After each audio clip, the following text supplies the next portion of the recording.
Selamat sejahtera and a very good day to Dr. Lee Shifei. Today myself, LAVANNIA and my groupmates Lim CHIA, NASUHA and FARRA NAJIHAH are going to present about constructivism. Firstly, what is constructivism?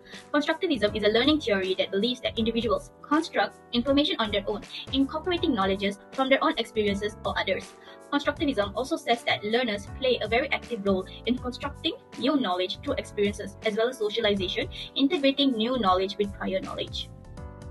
Principles of constructivism. These are some basic principles of constructivism.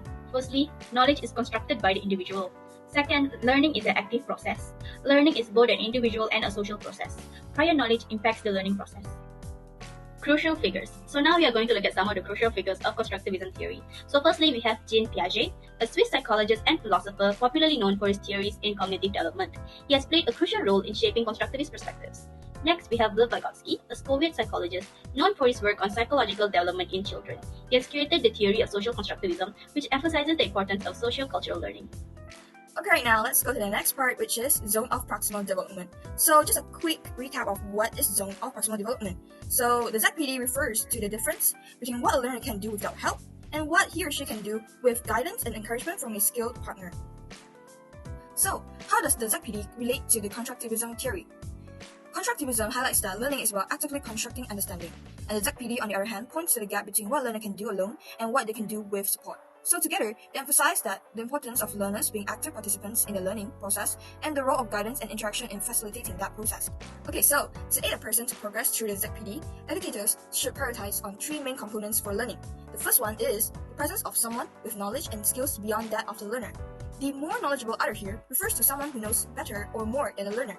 They help by sharing their knowledge and skills, guiding the learner to understand better. It's like having a helpful teacher or mentor who makes learning process easier. Okay, the second component is social interactions with a skillful tutor that allow the learner to observe and practice their skills. So, when a learner engages in social interactions with a skillful tutor, they get the chance to watch and practice their skills. This process helps them to learn by seeing and doing, with guidance from someone who's really good at what they're learning. It's like having a coach who shows you the ropes and helps you to get better through practice and feedbacks. Alright, so the last component is scaffolding or supportive activities provided by the educator or a more competent peer to support the student as he or she is led through the ZPD. So, it's like having a helping hand or a guide to support you as you tackle the challenges that are just beyond your current level of understanding. So, with all these components, the learner is able to unleash their potential to develop their knowledge actively with the help and guidance from others. The concept of constructivism can be applied in various fields. So these are the three examples that can be found in the classroom. The number one example is discussion, where students are divided into groups and given a certain topic to discuss among their group members. The topics can be decided by spinning a wheel or by drawing a piece of paper in a box. The students are given time to present their ideas in a creative way, such as creating a mind map. This is to help students to be more engaged and learn to work together in a group. So basically, the purpose of discussion is to promote teamwork in the classroom. Second is hands-on activities. Students are given a set of tools related to a subject and are required to complete them in a given amount of time.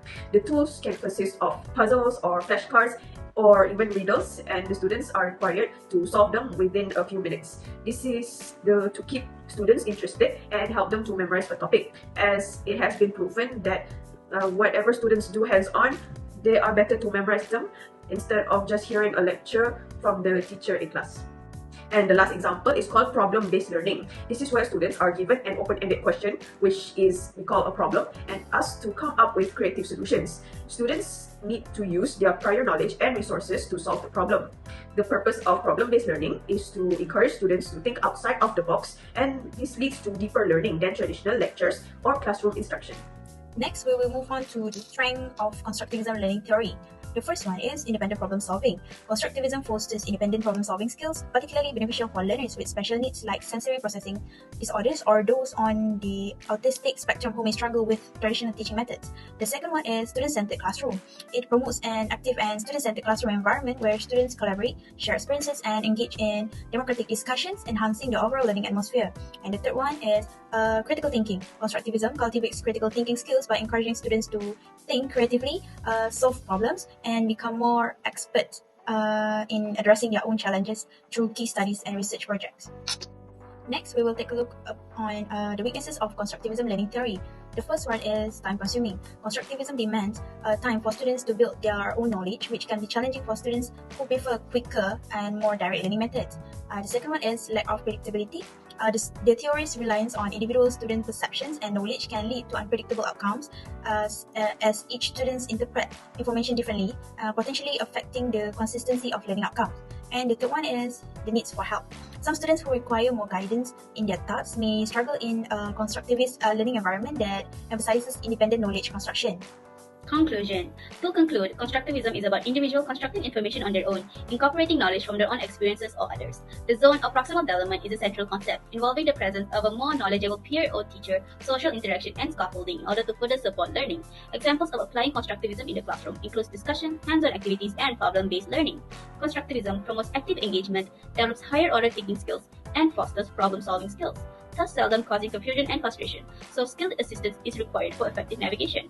To conclude, constructivism promotes active engagement in learning, fostering critical thinking skills and deeper comprehension of the subject. Thank you!